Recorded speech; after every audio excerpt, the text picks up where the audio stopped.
All right, guys, I'm back. April 13th. I got my hot batter matchups, home run plays for today. But before we do, we got to recap. Well, we got to recap 2 days because on April 11th, these players right here were in the late games. I had to make the video before I even knew what was going to happen. Alonso hits a home run. Tatis hits a home run. Alvarez, what are you doing, man? Come on, man. It's all right. Just 0.1 of a unit on each one of these netted us a positive 0.59 units. Like I said, it's not, you might look at it, you come in here for the first time, 0.59 units, what's going on? Only 0.1 of a unit or 1/10 of a unit. That's why. Early in the season, trying to just get our, dip our toe in the water, if you will, with these bad weather games. It's kind of tough, but absolutely amazing day right there. Then we got a recap on April 12th, and I had 5 players I brought to the table. One of them I left out as a lean because the weather was so cold and rainy. The guy that I left off is a guy who couldn't even find a jersey with his name on it. That's how bad it was. A plus 620 came through, and I had it as a lean and had the other 4 players. But many of you guys said you played it, so that's the bottom line. I make these videos so that you can be a lot smarter than I can and not even think about this damn weather because, oh, man. It's really messing me up in terms of I don't want to play this one because the weather's so bad. Like, it's already hard enough to hit a home run when conditions are good. And man, so we netted a negative 0.4 of a unit on the 12th, but of the 2 days, we were still up over the course of 2 days, and we're still up plus 2.07 units on the year. Like I said, we're just basically 0.1 units, the majority of these plays.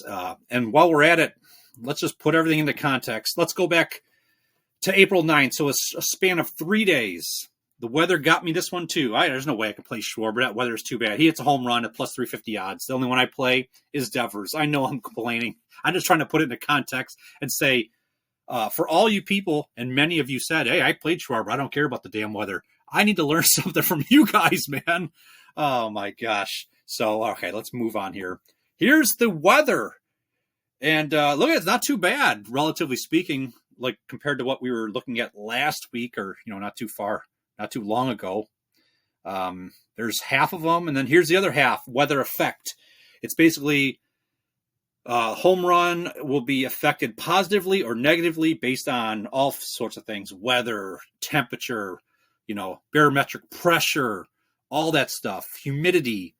So with that being said, let's just get right to these. I got 3 plays I absolutely love. So, first one up, Yordan Alvarez versus Kyle Hendricks.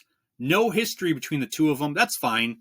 The amazing thing is Alvarez, 7 hard hits in 2 games. That's a 3.5 hard hits per game. You only get up the bat like 4 times if you're lucky. You're not walked. He had a nice little stretch there. So, before I get into it, I had to make these videos before a lot of these games that were later in the day. So this does not include any of his at-bats during the April 12th game. These were the 2 games before. But even if he got nothing, even if he didn't touch a ball or get no hard hits, whatever, still I would play this game because of how hot he's been the 2 games before. So 4 of the 7 hard hits were at 100 miles per hour or higher, which I absolutely love because the faster it's traveling off the bat, the more forgiving it may be if the launch angle isn't as perfect as you want it to be. So when I talk about a perfect launch angle, it's typically between 25 and 35 degrees with a hard hit, which a hard hit is constituted by 95 miles per hour or higher. So I love 100 miles per hour because in the launch angle, like I said, doesn't have to be so perfect maybe. You get extra opportunity for the ball to travel just far enough, hopefully, to get it done. Or a lot more. Do it with a lot more room to spare. I don't want it just like getting close to barely going over the wall. His average launch angle, Yordan Alvarez, is 22. It's so close. His average of everything he's done all season long is almost in that range that I just talked to you about, that 25 to 35 degrees.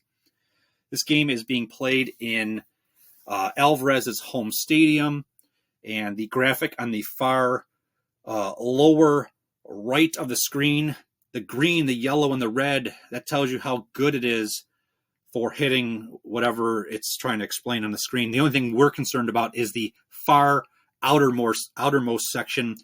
You can see green.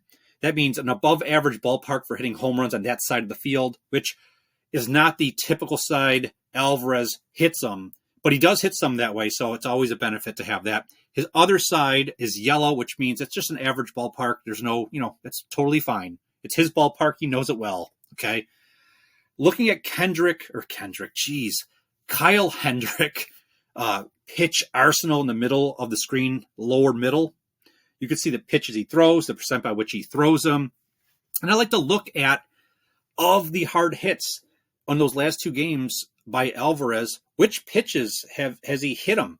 And will he see those same type of pitches that, he likes to hit those, or he got those hard hits off of? And of the 7, every single pitch that he'll see is comprised of a pitch that he has hit those 7 hard hits. I could probably should have said that better, but hopefully you understand what I'm saying. The best part is here, Hendricks is a high home run to fly ball pitcher, high home run to fly ball percentage. So what does that mean? It means it allows people to get in the air, and that's exactly what we want. How do you hit home runs? You don't hit home runs by hitting line drives or things like that. So he's a pitcher who has a 1.45 home runs per 9 inning last year, which if he qualified as a qualified pitcher by playing enough games, which he didn't, but still, if you measure him up against qualified pitchers, he would have been the 6th worst in terms of giving up like home run per 9 innings. So this is exactly the kind of pitcher that you're looking for to complement what Alvarez hopefully can do, right? As a complementary piece to aid him into knocking one out of the park. So I absolutely love the opportunity for Yordan Alvarez in this matchup. All right, next one, Fernando Tatis Jr. versus Kyle Freeland. You can see there's a little history there. 6 at-bats, 1 hit. It's okay. 0 home runs. I'm more concerned that we had Tatis 2 nights ago hit a home run for us. Absolutely amazing. Didn't have him on April 12th or yesterday. Hits a home run, and now I'm going to ask him to do it again. Can you do it 3 days in a row? I hope you got some left in that bat. So in the last 5 games, 11 hard hits, on average 2.2 per game. Absolutely love that. He's really hitting the ball hard and often. 8 of the 11 hard hits are at 100 miles per hour, and I told you why I like that.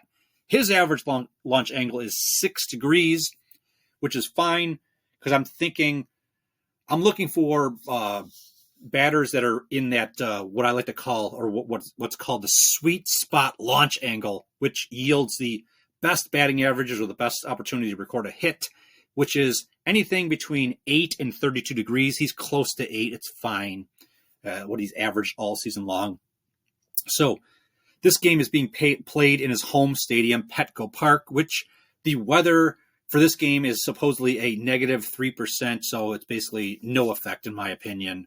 You can see on the very bottom right side how his ballpark kind of plays out for home runs. You see the red on the very outermost part of the stadium, which means this is a stadium that has a below average ability to hit home runs in. Okay, it's his home ballpark. He just hit 2 home runs the last 2 days in his own ballpark. He knows what he's doing. I think it's okay. So you could see Kyle Freeland's pitch arsenal in the middle of the screen right there, middle bottom, what he throws, the percent by which he throws them. And I like to look at, like I said before, of the hard hits he's had in the last 5 games, how many of those pitches that he hard hit is he going to see again in this matchup? And it turns out he's going to see 10 of the 11, which is absolutely amazing. The sinker, which Freeland throws about 33% of the time, two times he's hit a hard hit in those in the last 7 games. But even better, the four-seam fastball, wish he threw it a little bit more, but that's okay. About 16% of the time he throws that. 7 of those 11 hard hits came off of that pitch. It's a perfect pitch to hit home runs off of, right?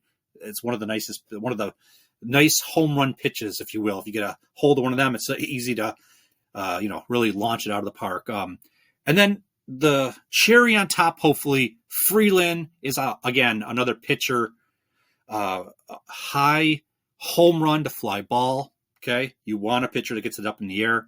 And last year, He wasn't a qualified pitcher because he didn't play enough games, but if you were to measure him up against qualified pitchers with a 1.75 home run per 9 inning, he would have been the absolute worst in that metric right there. So that's exactly what we're looking for.